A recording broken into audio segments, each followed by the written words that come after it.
नमस्कार मित्र हो.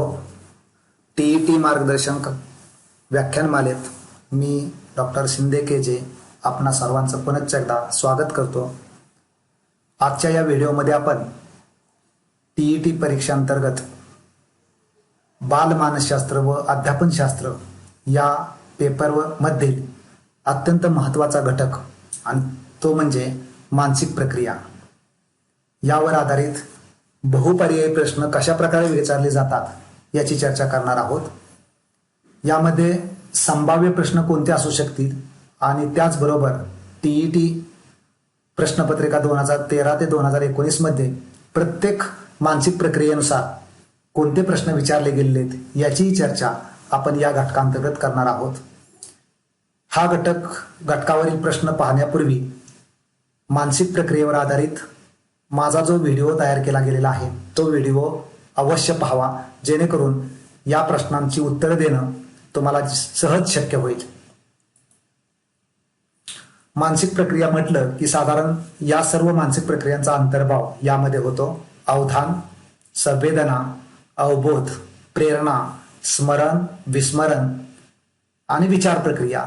या विचार प्रक्रियेमध्ये कल्पना आणि प्रतिमा यांचाही अंतर्भाव होतो. तर या सर्व मानसिक प्रक्रियेच्या अनुषंगानं सर्वात जास्त प्रश्न टीईटी परीक्षेमध्ये या घटकावर आधारित विचारले जातात.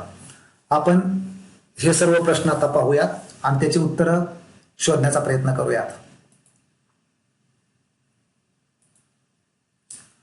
सुरुवातीला संभाव्य प्रश्न कोणते असू शकतील या संदर्भातील भाग आपण पाहूया. पहिल्यांदा अवबोध ही जी मानसिक प्रक्रिया आहे यावर आधारित आपण प्रश्न पाहूयात.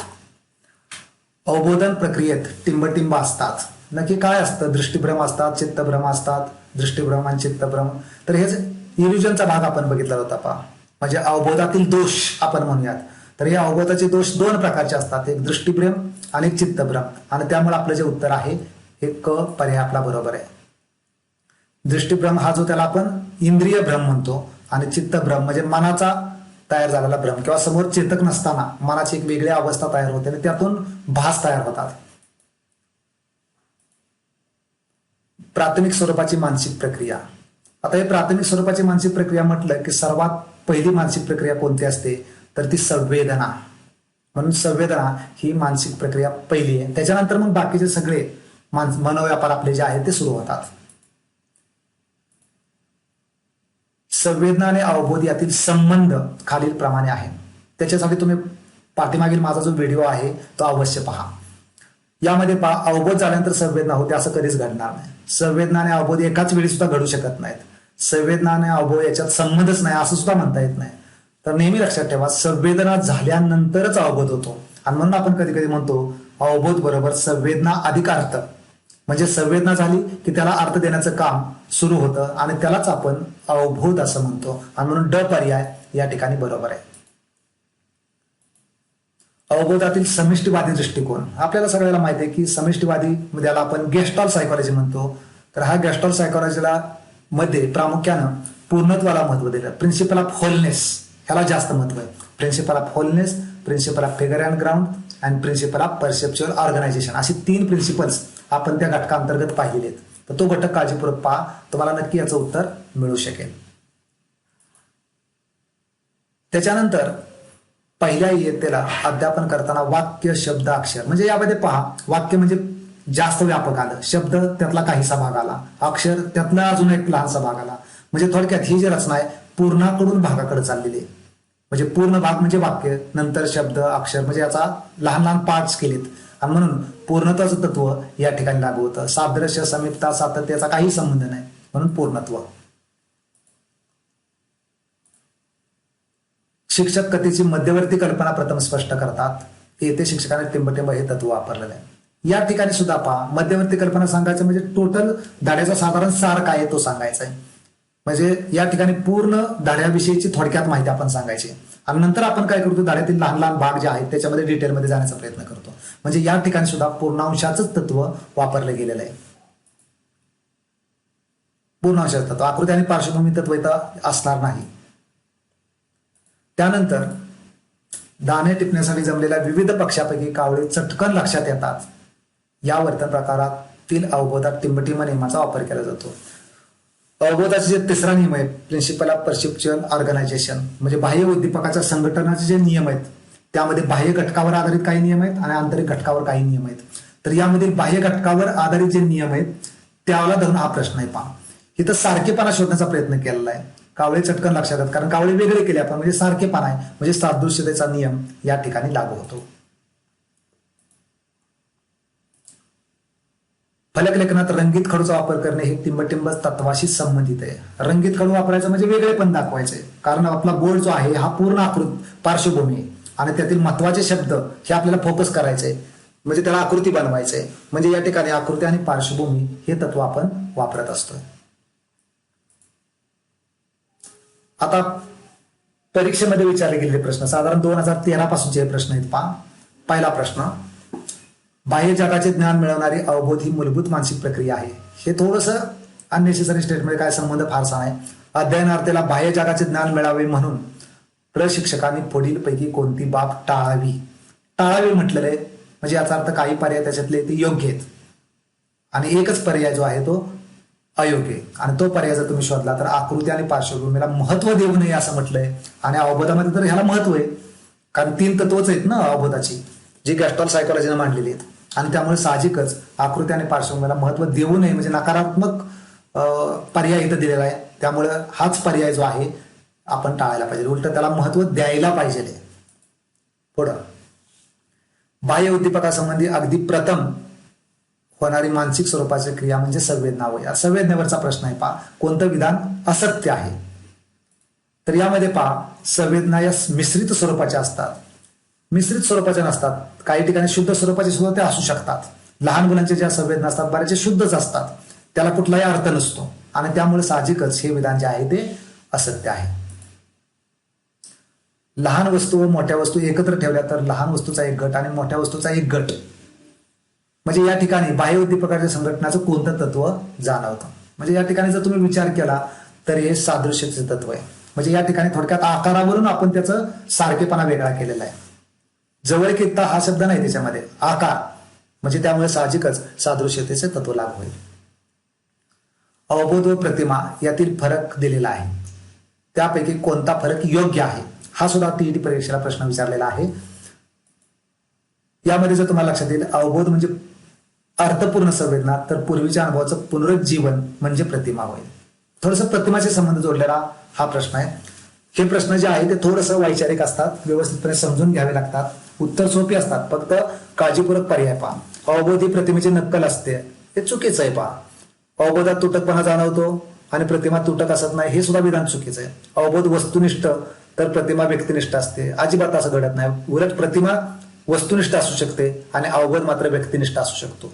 हे थोडंसं फसवलेली विधान आहेत, ते आपल्याला विचारात घ्यावं लागेल. कारण अर्थ काढताना सुद्धा व्यक्तिनिष्ठता येऊ शकते, पण प्रतिमा मात्र काय असते, गतानुभवाचं पुनरुज्जीवन असतं आणि त्यामुळे बऱ्याचदा ते वस्तुनिष्ठ असतं.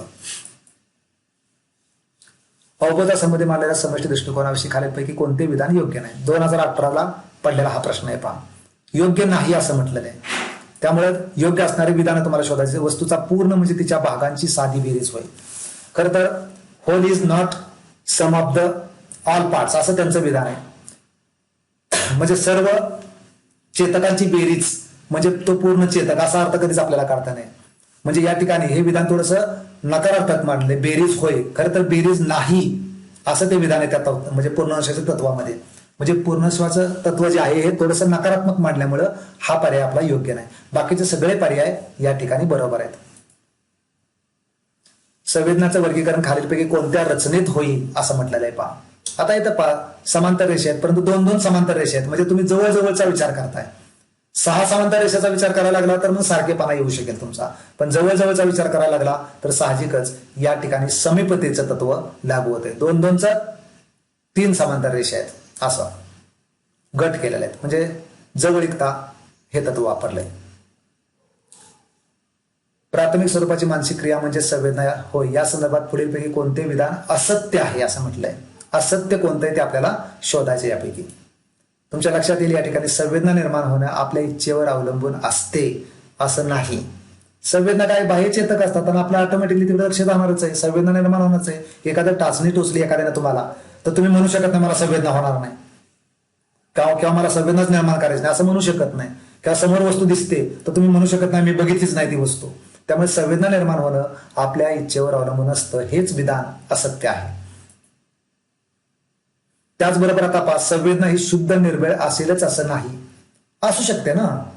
कारण माझं मी म्हटलं की लहान मुलांच्या संवेदना या शुद्ध असू शकतात, कारण त्याला कुठल्याही प्रकारचा वेगळा अर्थ नसतो. आवाज म्हणजे आवाजच, तो काय आईचा आवाज आहे किंवा कोणाचा आवाज आहे हे सांगता येत नाही अजिबात. लहान मुलाचं म्हणतोय अगदी अर्भकाचं. तर त्या ठिकाणी हे विधान सुद्धा चुकीचं ठरू शकतं. म्हणजे दोन विधान या ठिकाणी चुकीची होती. संवेदना निर्माण होण्यासाठी खालीलपैकी कोणत्या बाबींची गरज असते? तर यामध्ये तुम्हाला पर्याय कधी कधी देतात पहा, मज्जासंस्थेची, बाह्य उद्दीपकाची आणि सक्षम ज्ञानेंद्रियांची. तुम्हाला पर्याय देताना अ व ब, अ ब क, अ ब क असे पर्याय दिलेले आहेत लक्षात घ्या परीक्षेमध्ये. फक्त मी इथं वेळ वाचवण्यासाठी किंवा जागेची उपलब्धता नसल्यामुळं कमी जागेमध्ये दाखवतोय.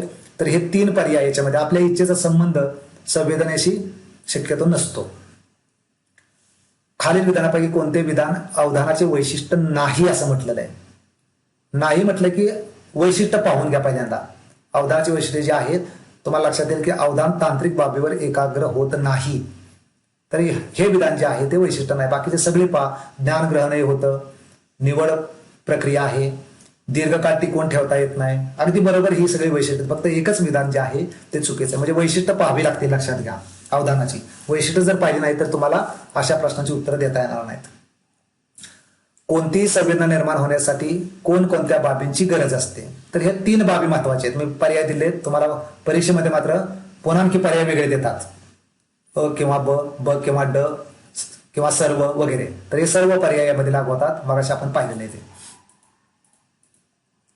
उद्दीपक बी आवश्यक आहे, ज्ञानेंद्रिय सुद्धा तुमचे सक्षम असणं गरजेचं आहे आणि मज्जासंस्था तुमची कार्यक्षम असणं गरजेचं आहे. या तिन्ही गोष्टी जर असतील तर आणि तरच संवेदना निर्माण होईल. चित्तभ्रम या अवगतते दोषामध्ये पुढीलपैकी कोणती बाब अयोग्य आहे असं म्हटलंय पहा. तुमच्या लक्षात येईल की चित्तभ्रमामध्ये संवेदनांचा चुकीचा अर्थ लावला जातो. संवेदनाच तिथं नसतात, चेतक समोर नसतोच लक्षात घ्या. फक्त तो काय झाला, तो मनाला तयार झालेला भ्रम. समोर एखादी आकृती दिसल्यासारखा भास होतो, एखादा माणूस निधन झालं असताना तोच माणूस पुढे किंवा तोच माणूस आपल्या समोर बोलतोय असं ज्यावेळेस वाटणं त्यावेळेस चित्तभ्रम असतो. म्हणजे तिथं ती व्यक्ती खरं तर नसतेच, तो आवाजही तो नसतो, मात्र आपल्याला संवेदनानं आपण चुकीचा अर्थ लावला जातो. म्हणजे हे विधान या ठिकाणी चुकीचं आहे. बाकीच मात्र सगळ्या गोष्टी या चित्तभ्रमातील बरोबर आहे. म्हणजे चित्तभ्रमामध्ये उद्दीपक समोर नसतो तरी भास होतो, मनाच्या विशिष्ट प्रकारच्या अवस्थेमुळे चित्तभ्रम होतो आणि अति संवेदनशील अवस्था असल्यामुळे चित्तभ्रम होतो. ही सगळी विधानं याला लागू होतात. 2015चे प्रश्न दिसतात पहा. डोळ्यासमोरून जळती उदबत्ती वेगाने फिरवली, असे गोल आपण फिरवायला लागलो तर या ठिकाणी जे काही भास आपल्याला होतोय हा खरं तर दृष्टीभ्रमच आहे. आपला इंद्रिय भ्रम येतो. आणि हा इंद्रिय भ्रम कशामुळे होतं तर प्रामुख्यानं विशिष्ट भौतिक परिस्थिती. कारण आपलं इंद्रिय तेवढं सक्षम नाही. प्रत्येक ते पूर्ण वर्तुळ जे तयार होते, कारण पहिली संवेदना झाली की दुसरी, दुसरी झाली की तिसरी, आणि त्यामुळे पहिल्या संवेदनेचा अर्थ तयार होईपर्यंत दुसरी चेतक समोर येतोय आणि त्यामुळे आपल्याला ते सलग दिसतंय. म्हणजे आपल्या डोळ्या इंद्रियाची ती मर्यादा आहे थोडक्यात. खाली संवेदना आणि अवबोध यावर आधारित दिलेल्या विधानापैकी कोणते विधान योग्य नाही असं म्हटलेलं आहे पहा. तर संवेदना नक्की कोठे संपते आणि अवबोध नेमका कोठे सुरू होते सहजपणे सांगता येतं? कधीच सांगता येणार नाही तुम्हाला. कारण संवेदना संपल्यानंतर अर्थ लगेच आता तयार होतोय का थोड्या वेळाने तयार होतोय अजिबात सांगता येणार नाही. आणि त्यामुळे साहजिकच हेच विधान योग्य नाही. बाकीची सगळी विधानं तुम्ही काळजीपूर्वक वाचा, ती योग्य आहेत. खाली दिलेल्या विधानात संवेदनांच्या उदाहरणामध्ये कोणते उदाहरण योग्य नाही असं म्हटलेलं आहे पहा. तर यामध्ये तुम्ही जर वाचून घेतलं तर बेशुद्ध अवस्थेत व्यक्तीला दोन्ही संबंधीच्या संवेदना होतात, अजिबात होत नाहीत लक्षात घ्या. जरी झाल्या तरी तो नंतर जागा होईल, परंतु त्यावेळेस संवेदना त्याला होणार नाही आणि त्यामुळं बेशुद्ध अवस्थेमध्ये संवेदना होत नाहीत. बाकीची सगळी विधानं बरोबर आहेत. शक्यतो लक्षात घ्या की हे प्रश्न पाहताना बरोबर विधानं जी आहेत ही संवेदनाच्या अर्थाला जोडलेली आहेत. म्हणजे ती वाचून घ्या प्रत्येक प्रश्नामध्ये, कारण त्याचा फायदा तुम्हाला नवीन प्रश्न विचारले जातील त्यावेळेस नक्की फायदा होईल. परंतु जर तुम्ही त्याच्याकडे दुर्लक्ष केलं तर मात्र तुम्हाला त्यातली खरी विधानं कोणती आणि खोटी कुठली हे ठरवणं अवघड होईल. आता तुम्हाला हे फक्त खोट्या विधानाकडे तुम्ही पाहिलं किंवा असत्य विधान तुम्ही शोधलं, परंतु सत्य विधानं काय हे सुद्धा तुम्हाला माहिती पाहिजे. कारण यातीलच पुन्हा दुसऱ्या प्रश्नामध्ये काही सत्य विधानं घेतील, काही नवीन ऍड करतील. त्यामुळे आपल्याला हे गोष्टी माहीत असणं अत्यंत आवश्यक आहे. खाली दिलेल्या अवबोध संबंधित विधानामध्ये कोणते विधान अयोग्य आहे पहा. अयोग्य विधान आपण शोधण्यासाठी सर्व विधानं पाहणं गरजेचं आहे. यामध्ये तुमच्या लक्षात येईल संवेदनेमध्ये मन क्रियाशील असते तर अवबोधामध्ये निष्क्रिय असते. अजिबात असं कधी घडणार नाही. अवबोधामध्ये सुद्धा तुमचं मन ऍक्टिव्हच असावं लागतं. उलट संवेदनेमध्ये निष्क्रिय राहू शकतं. कारण सेन्सेशनमध्ये आपण विचार करतोच असं नाही, पण अवबोधामध्ये मात्र आपण ऍक्टिव्ह असतो. म्हणजे हे विधान थोडंसं उलट अर्थानं दिलेलं आहे. म्हणजे अर्थ कसा जोडलेला आहे हे सुद्धा पाहणं खूप महत्वाचं आहे. अवबोध ही संवेदनेनंतरची पायरी. बरोबर विधान आहे, हे वाचून घ्या पर्याय. संवेदना आणि अवबोध या दोन्ही मानसिक प्रक्रिया यांचे आधार उद्दीपक ज्ञानेंद्रिय मज्जासंस्था. अगदी बरोबर आहे. संवेदनेच्या अभावी अवबोध संभवतच नाही. अगदी बरोबर आहे. कारण अवबोध जर काय निर्माण व्हायचा असेल तर संवेदना अगोदर व्हायलाच पाहिजे ना. म्हणजे ही सगळी विधानं योग्य आहेत. ही योग्य विधानं वाचून घ्या, लक्षात ठेवा, जेणेकरून पुढील प्रश्नासाठी त्याचा तुम्हाला उपयोग होईल. अवधानाचा सर्वश्रेष्ठ प्रकार. अवधानावर आधारित काय प्रश्न दिसत आहेत तुम्हाला. सर्वश्रेष्ठ प्रकार म्हटलं की अभ्यस्त अवधान नेहमी लक्षात ठेवायचं. हॅबिच्युअल बाकीचे आहेत, परंतु हे सगळ्यात जास्त चांगलं, कारण याद्वारे विद्यार्थ्याला एक प्रकारची सवय लागलेली असते. आणि म्हणून हा अभ्यस्त अवधान हा सगळं 3 प्रकार असतात. अभ्यस्त, ऐच्छिक आणि अनैच्छिक.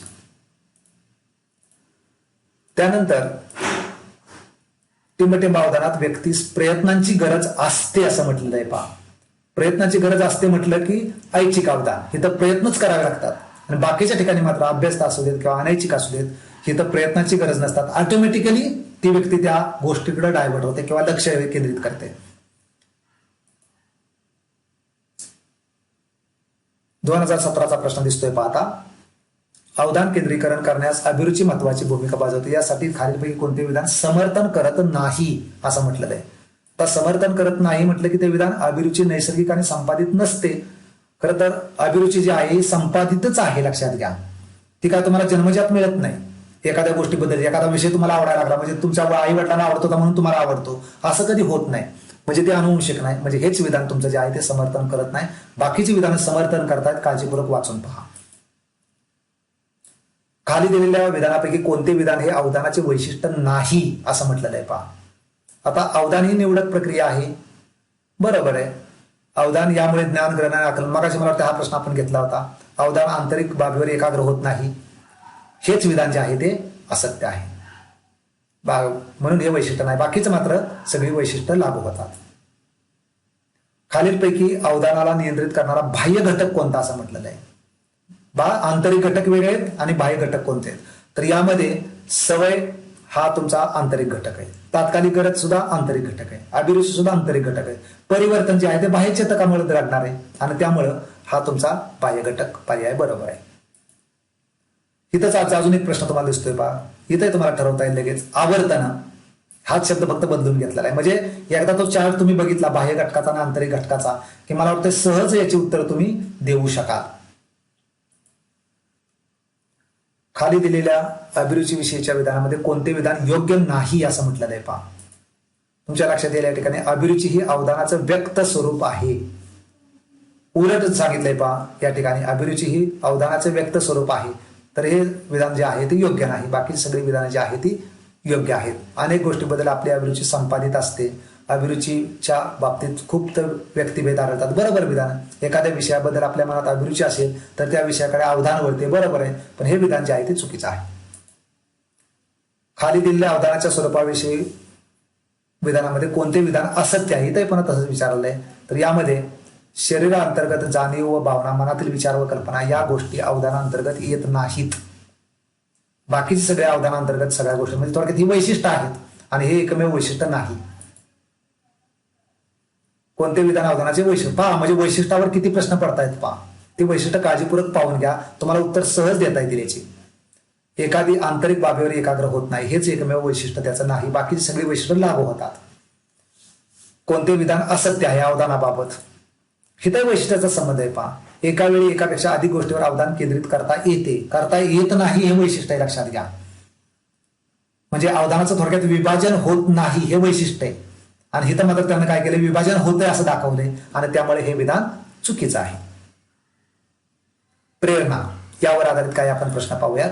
प्रेरणेवर व्यक्तिगत गरजाचं उदाहरण कोणताही विचारलंय पहा. त्यासाठी वर्गीकरण पुन्हा एकदा पाहून घ्या. वैयक्तिक गरजा, सामाजिक गरजा आणि मूलभूत गरजा कोणत्या आहेत. म्हणजे सुरुवातीच्या शारीरिक, वैयक्तिक आणि सामाजिक. सामाजिक मध्ये सहवास विषयक आणि प्रतिष्ठा विषयक.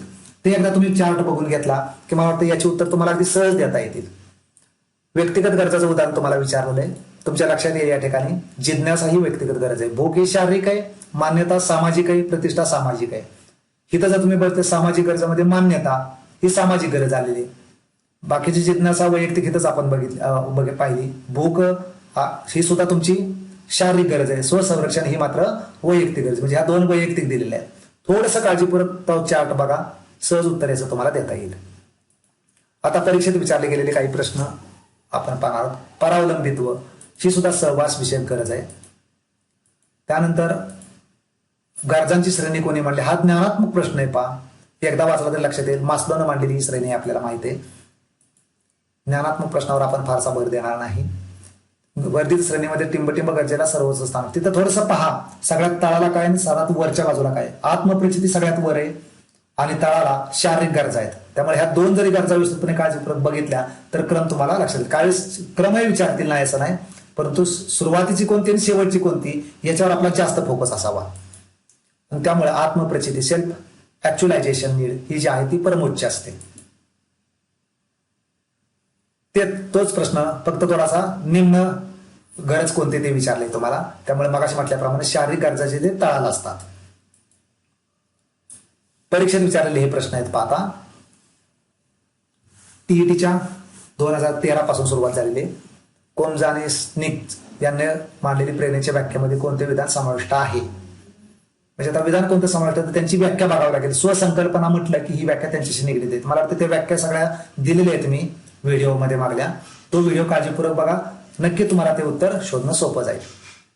कोणते विधान प्रेरणेचं वैशिष्ट्य नाही असं म्हटलेलं आहे. पहा, नाही म्हटलं की वैशिष्ट्य असणारे आपल्याला बघावे लागतील. यामध्ये तुम्हाला प्रेरणेमुळे शारीरिक आणि मानसिक असमतोल निर्माण होतो. असमतोल नाही, समतोल निर्माण होतो, लक्षात घ्या.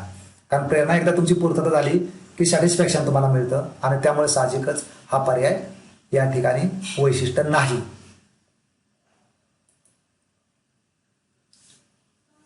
कोणते विधान प्रेरणेचं वैशिष्ट्य नाही, पुन्हा मागाच्या सारखाच प्रश्न आहे. फक्त वैशिष्ट्य नाही म्हटलेलं आहे, त्यामुळे कोणतं वैशिष्ट्य नाही ते तुम्हाला शोधावं लागेल. कोणत्याही प्रेरणेची पूर्तता एकाच मार्गाने होत नाही, तर तसं होत नाही. प्रेरणेला विविधता हे वैशिष्ट्य आपण घेतलं. व्हेरिएशन, अनेक मार्ग असतं. समजा परीक्षा पास करायची, परीक्षा ही तुमची प्रेरणा आहे, यश तुम्हाला मिळवायची प्रेरणा, तर यश मिळवण्यासाठी अनेक मार्ग असू शकतात आणि त्यामुळं एकाच मार्गाने आपण जाऊ शकत नाही. समजा तहान लागलेली तर तहान पूर्तता करण्यासाठी केवळ पाणीच पिऊ असं काही नाही. कदाचित एखादा फळाचा वापर करू, कदाचित मार्ग वेगळा निवडू शकतो आणि त्यामुळे साहजिक शीतपेय आपण घेऊ. त्यामुळे मार्ग अनेक असू शकतात प्रेरणेच्या पूर्ततेसाठीचे. त्यामुळं थोडंसं विरोधी विधान दाखवलंय, त्यामुळे वैशिष्ट्य काळजीपूर्वक वाचा. 2017चा प्रश्न दिसतोय इथं. पहा, खाली दिलेल्या प्रेरणामध्ये कोणती व्यक्तिगत प्रेरणा आहे. मगाशी म्हटल्याप्रमाणे ती सारणी एकदा बघून घ्या, तुम्हाला सहज त्याची उत्तरं देता येतील. तापमान नियंत्रण, एकच मिनिट, यामध्ये तापमान नियंत्रण हा पर्याय बरोबर असणार नाही, तर माझं अनावधानानं चूक झालेली. कृती हा व्यक्तिगत गरज आहे, लक्षात घ्या. तापमान नियंत्रण ही तुमची शारीरिक गरज आहे. काम ही सुद्धा शारीरिक गरज आहे, ज्याला आपण सेक्शुअल नीड म्हणतो. त्याचबरोबर विश्रांती व झोप ही सुद्धा तुमची काय म्हणूया मूलभूत गरज आहे किंवा शारीरिक गरज. म्हणजे या तिन्ही शारीरिक गरज आहेत. ही चौथी जी आहे ती व्यक्तिगत प्रेरणा आहे. खालीलपैकी कोणती प्रेरणा जीवशास्त्रीय प्रेरणा. जीवशास्त्रीय म्हणजेच आता म्हटल्याप्रमाणे ज्याचा संबंध जो आहे तो शारीरिक गरजांशी असतो. म्हणजे मातृत्व किंवा वात्सल्य ही गरज सुद्धा शारीरिकच आहे, म्हणून या ठिकाणी हा पर्याय इथं वेगळा पडतो. जीवशास्त्रीय प्रेरणालाच 3 नाव आहेत: जीवशास्त्रीय, शारीरिक किंवा मूलभूत गरजा, आणि मग नंतर वैयक्तिक येतात आणि सामाजिक येतात. 2013चा खालील दिलेल्या गरजापैकी सहवास विषयक गरज कोणती. पहा, सहवास विषयक गरज जी आहे ती या ठिकाणी एक मिनिट त्याचं उत्तर मी हायलाइट करायचं राहून गेलेलं आहे. पुन्हा एकदा आपण जाऊ त्या प्रश्नाकडं. खाली दिलेल्या गरजापैकी सहवास विषयक गरज कोणती. आता इथं पहा, इंद्रिय समाधान आहे, सत्ता आहे, त्यानंतर समाज मान्यता आहे, स्थैर्य आहे. तर यामध्ये मान्यता ही जी गरज आहे ती सहवास विषयक आहे. पहा, समाज मान्यता, सत्ता, इंद्रिय समाधान, स्थैर्य हे सगळं. म्हणून या ठिकाणी तो पर्याय आपल्याला निवडता येऊ शकेल. सहवास विषयक गरज कुठली, तर या ठिकाणी तुम्हाला सामाजिक गरजाचा तो भाग आहे. आपण लिहिलेलं होतं सामाजिक गरजा 2 गटामध्ये येतात: प्रतिष्ठाविषयक गरजा आणि एक सामाजिक गरजा. आणि इथं मात्र जो पर्याय होता तो स्थैर्य हा पर्याय येतोय. खाली दिलेल्या विधानापैकी कोणते विधान प्रेरणेचे वैशिष्ट्य नाही असं म्हटलेलं आहे पहा.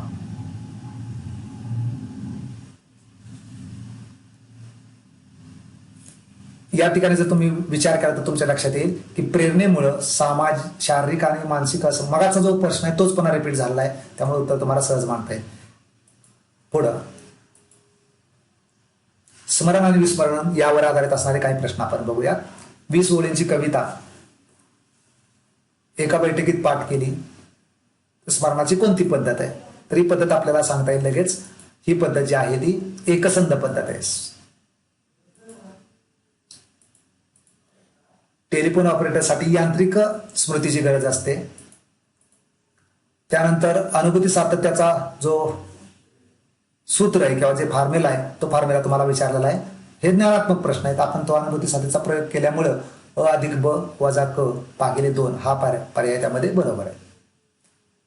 1885 साली विस्मरणाचा अभ्यास कोणी केला? तर तो ए.बी. घॉस. आपण त्याचा आलेखही दाखवलेला होता, तो आलेख तुम्ही पाहून घ्या. प्रतिगामी निरोधन ही संकल्पना विस्मरणाशी संबंधित आहे, लक्षात घ्या. विस्मरण.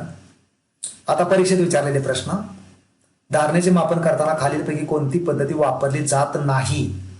यामध्ये प्रत्यावाहने, प्रत्याभिज्ञाने, पुनराध्ययने ह्या तिन्ही वापरले जातात. पठण ही स्मृती सहाय्य घटकामध्ये ती जातं किंवा स्मृतीच्या पद्धतीत म्हणूया आपण, स्मरणाच्या पद्धतीत, अध्ययनाच्या पद्धतीत, तर त्याच्यामध्येही जातं. मात्र ही जी आहे हे तुम्हाला मापन करण्यासाठी, धारणेचं मापन करण्यासाठी या 3 पद्धतीत नीट लक्षात ठेवायच्या. म्हणून पठण हा पर्याय बाजूला पडतो. खाली दिलेल्या मानसशास्त्रांची नावे व त्याने दिलेल्या डायरेक्ट व्याख्या दिलेल्या आहेत आणि नावही मी मुद्दाम जोडून टाकले वेळ कमी असल्यामुळं.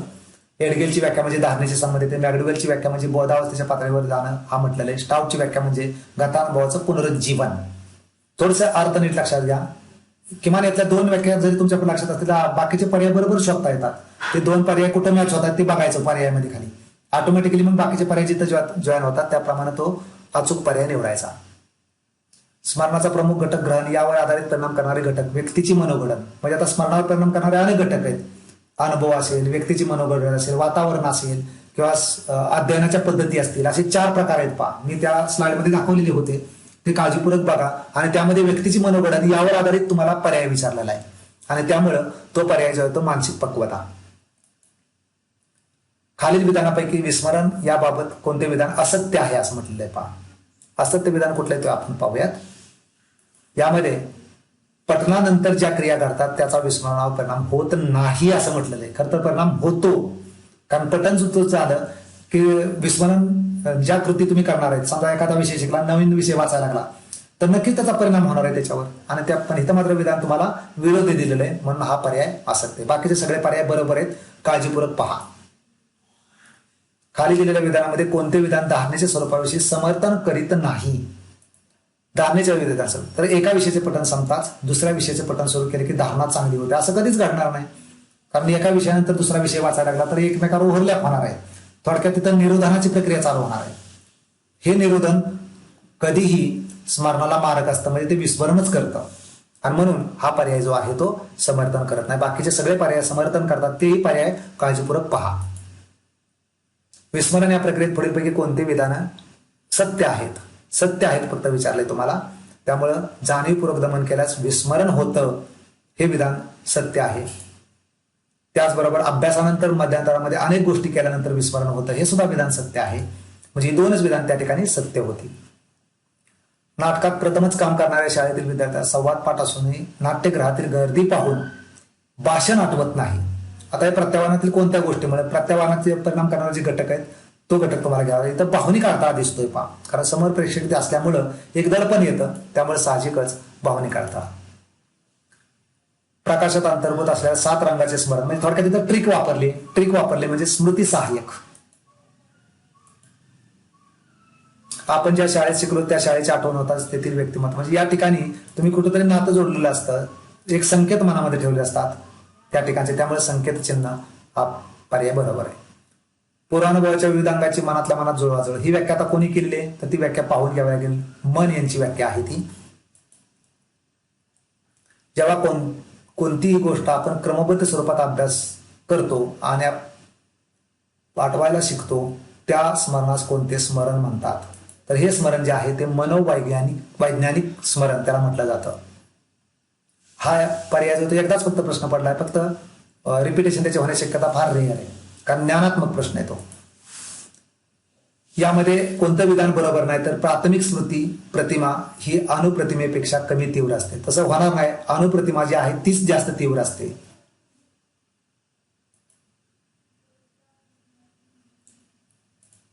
खाली दिलेल्या विधानामध्ये कोणते विधान धारणेच्या स्वरूपाविषयी समर्थन करीत नाही. म्हणजे समर्थन न करणारं विधान तुम्हाला शोधायचे. एका विषयाचं पठण संपतात, दुसऱ्या विषयाचं पठण सुरू केले की धारणा चांगली होते. मगाचा मला वाटतं प्रश्न आला, मी घेतलेला होता तो सरावामध्ये. म्हणजे हा पर्याय या ठिकाणी समर्थन करत नाही. प्रश्न विचारलाय, अनुभवाचं पुनश्चरण याबाबत खालीलपैकी कोणतं विधान योग्य आहे विचारलंय. त्यामुळं ही प्रवृत्ती असणारी व्यक्ती बहिर्मुख असते असं नाही, लक्षात घ्या. ते अंतर्मुखी असू शकते, बहिर्मुखी असतो, काही वेळेस दोन्ही प्रवृत्ती दिसू शकतात. आणि त्यामुळं हे एकमेव विधान आपल्याला करणं चुकीचं ठरेल. विचार प्रक्रियेचे प्रश्न आपण बघूयात आता. विचार करणे ही गुंतागुंतीची प्रक्रिया. यामध्ये खालीलपैकी कोणत्या बाबी मानसिक प्रक्रियाचा समावेश होतो. तर यामध्ये ह्या मानसिक प्रक्रिया सगळ्या येतात पहा, आपल्याला म्हणून चालणार. तुम्हाला पर्याय दिलेले असते तर लक्षात घ्या, सर्व मानसिक प्रक्रिया येतात, कारण विचार प्रक्रियेमध्ये सगळ्यांचा अंतर्भाव होतो. थोडक्यात विचार प्रक्रिया ही थोडीशी ब्रॉडर आहे.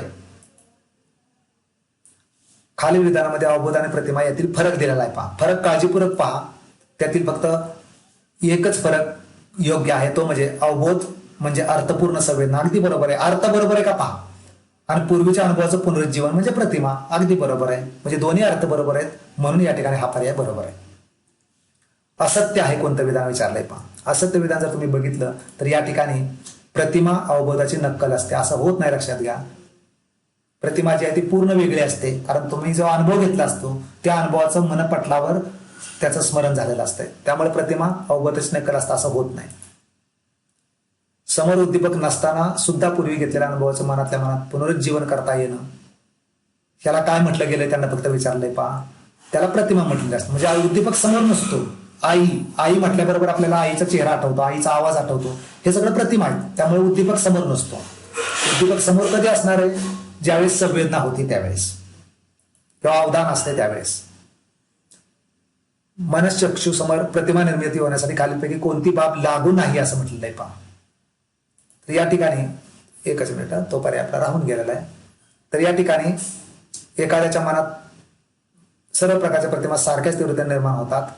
प्रतिमेची तीव्रता एखाद्या बाबतीत किती वारंवार अनुभवाला आली आहे. म्हणजे या ठिकाणी हा शेवटचा पर्याय जो आहे तो तुम्हाला अचूक दिसतोय पहा. कोणती बाब लागू नाही. एखाद्याच्या मनात सर्व प्रकारच्या प्रतिमा सारख्याच तीव्रतेने, असं कधीच होणार नाही, लक्षात घ्या. व्यक्तिभेदित आहेत प्रत्येक ठिकाणी. आणि बुद्धिमापनासाठी द्रक प्रतिमाची स्पष्टता तपासण्यासाठी गाल्टनने प्रयत्न केले होते, लक्षात घ्या. म्हणजे गाल्टनचा संबंध प्रतिमांशी आहे, एवढं तरी कार्यकारण भाव जोडून ठेवा. प्रतिमेचे प्रकार डायरेक्ट दिलेत पहा. हा प्रश्न अतिशय सोपा आहे. गती प्रतिमा म्हणजे नक्की काय, स्वाद म्हणजे काय, गंध म्हणजे काय, हे प्रतिमेचे वर्गीकरण तुम्हाला वाचूनही कळेल इतकं सोपं आहे. समस्येचे विश्लेषण करून ती सोडवण्याची योजना तयार करणे म्हणजे विचार प्रक्रिया होय. मागील प्रश्न जर तुम्हाला हवा असेल तर उत्तर सांगतो परदेशी. गती प्रतिमेमध्ये तुम्हाला गती कुठं निर्माण झाली ती बघायचंय पहा. वाहनांच्या वेगाची तुलना ही गती या.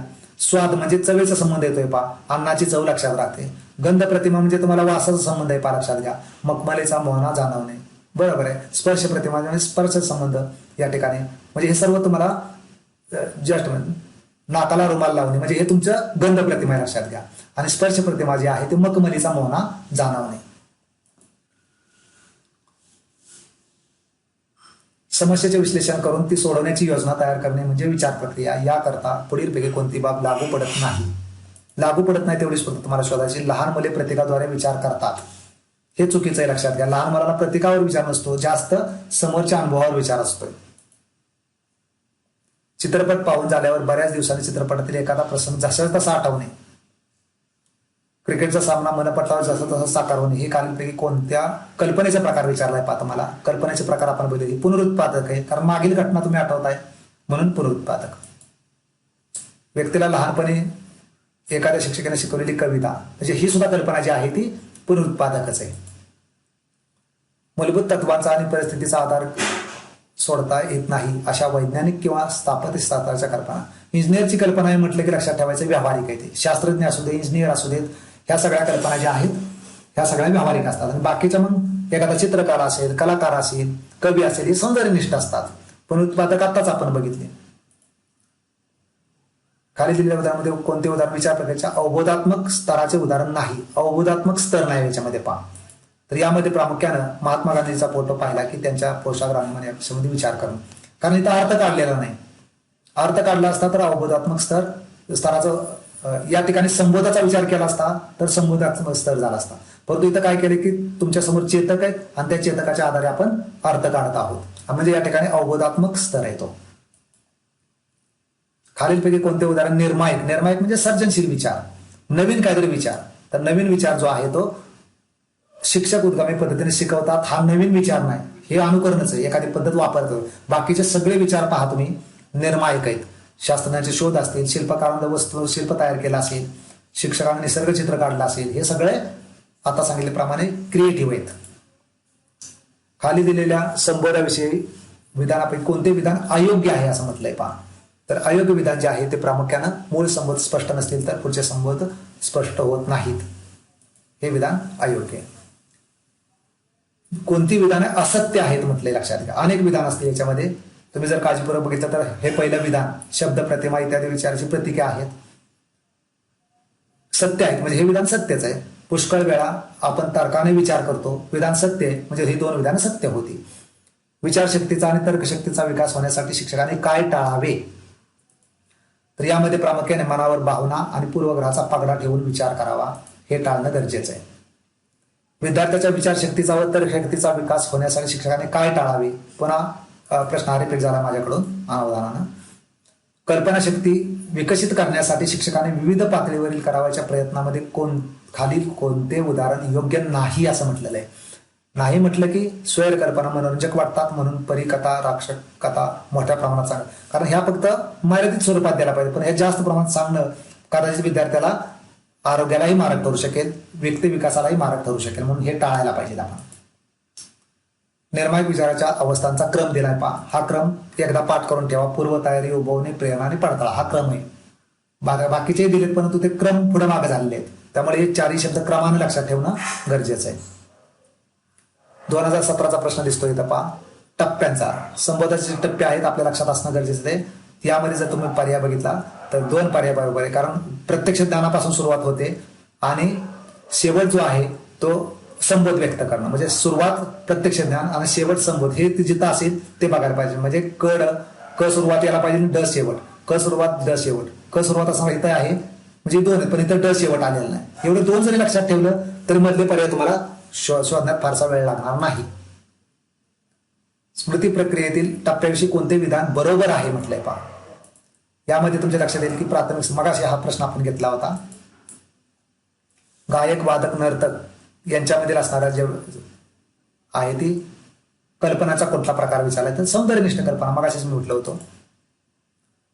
शिक्षण क्षेत्रातील प्रतिमाबोधन अनेक ठिकाणी उपयोग होतो, हे स्पष्ट करण्यासाठी प्रतिमाबोधनाचे शैक्षणिक महत्व सांगणारी विधाने आहेत.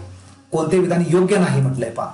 तर यामध्ये तुमच्या लक्षात येईल की अमूर्त संकल्पना चित्र, आकृती, प्रतिकृती संबंध जोडून स्पष्ट कराव्यात. तर हे सांगून चालणार, कारण अमूर्त संकल्पना ऍबस्ट्रॅक्ट लेवलवरच राहायला पाहिजेत. त्या समोर जर चित्र दाखवलं तर अमूर्त संकल्पना कशा तयार होतील, म्हणजे हा पर्याय यामध्ये योग्य नाही. अनुकूल आणि सोयीस्कर अशा गोष्टी, म्हणजे इथं थोडंसं विचारातील दोष जे आहेत यावर आधारित पडलेला प्रश्न आहे पहा. तर हे जे दोष आहे तो प्रामुख्यानं इच्छानुगामी विचार आहेत पहा. म्हणजे आपल्या मनामध्ये आपण विचार तयार करतो तेच योग्य आहेत असं आपल्याला वाटतं, तर तसा तो विचार आपण तयार केलेला आहे. मला वाटतंय या घटकावर बरेच प्रश्न आहेत, बऱ्याच प्रश्नांची आपण चर्चा केली. पुन्हा एकदा या प्रश्नांचा सराव करा. सर्वांना परीक्षेसाठी शुभेच्छा. धन्यवाद.